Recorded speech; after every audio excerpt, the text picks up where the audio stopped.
കാലടികളെങ്ങോട്ട് നാശത്തിൻ പാതയും ജീവന്റെ മാർഗവും ലക്ഷ്യം നിൻ മുൻപിലെന്ത് നാശത്തിൻ പാതയും ജീവന്റെ ക്രിസ്തുയേശുവിന്റെ നിസ്തുല്യ നാമത്തിൽ ശുഭസന്ദേശത്തിലേക്ക് സ്വാഗതം. വിശുദ്ധ വേദപുസ്തകത്തിൽ പത്രോസ് എഴുതിയ 1-ാം ലേഖനം 1-ാം അധ്യായം 3-ാം വാക്യത്തിൽ നാം ഇപ്രകാരം വായിക്കുന്നു: നമ്മുടെ കർത്താവായ യേശുക്രിസ്തുവിൻ്റെ പിതാവായ ദൈവത്തിന് സ്തോത്രം. അവൻ മരിച്ചവരുടെ ഇടയിൽ നിന്നുള്ള യേശുക്രിസ്തുവിൻ്റെ പുനരുത്ഥാനത്താൽ തൻ്റെ കരുണാധിക്യപ്രകാരം നമ്മെ ജീവനുള്ള പ്രത്യാശയ്ക്കായി വീണ്ടും ജനിപ്പിച്ചിരിക്കുന്നു. പാപിയായ മനുഷ്യന് ദൈവം നിശ്ചയിച്ച ശിക്ഷയാണ് നരകം. സകല മനുഷ്യരും രക്ഷ പ്രാപിക്കണമെന്ന് ദൈവം ആഗ്രഹിക്കുന്നു. ദൈവത്തിൻ്റെ കരുണാധിക്യപ്രകാരം യേശുക്രിസ്തുവിനെ ഈ ലോകത്തിലേക്ക് അയച്ചു.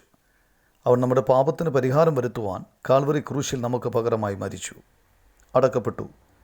3-ാം ദിവസം മരിച്ചവരുടെ ഇടയിൽ നിന്നും ഉയർത്തെഴുന്നേറ്റു. കർത്താവായ യേശുക്രിസ്തുവിൽ വിശ്വസിക്കുന്നവൻ്റെ പാപങ്ങൾ ദൈവം ക്ഷമിക്കുകയും അവന് രക്ഷ നൽകുകയും ദൈവത്തിൻ്റെ മഹത്തായ കാരുണ്യം അവനിൽ ഉണ്ടായിരിക്കുകയും ചെയ്യും. അവനിൽ വിശ്വസിക്കുന്നവർക്കും ഉയർത്തെഴുന്നേൽപ്പുണ്ടാകും. കർത്താവായ യേശുക്രിസ്തുവിൻ്റെ പുനരുത്ഥാനത്തിലൂടെ മനുഷ്യൻ ലഭിക്കുന്ന അനുഗ്രഹീതവും ജീവനുള്ളതുമായ പ്രത്യാശയാണിത്. യേശുക്രിസ്തുള്ള വിശ്വാസത്താൽ നിങ്ങൾക്കും ദൈവത്തിൻ്റെ മഹത്തായ കാരുണ്യം ലഭിക്കാനും കർത്താവിലൂടെ ജീവനുള്ള പ്രത്യാശയ്ക്ക് പങ്കാളിയാകുവാനും സാധിക്കട്ടെ എന്നാണ് ദൈവത്തോട് നിങ്ങൾക്ക് വേണ്ടിയുള്ള ഞങ്ങളുടെ പ്രാർത്ഥന.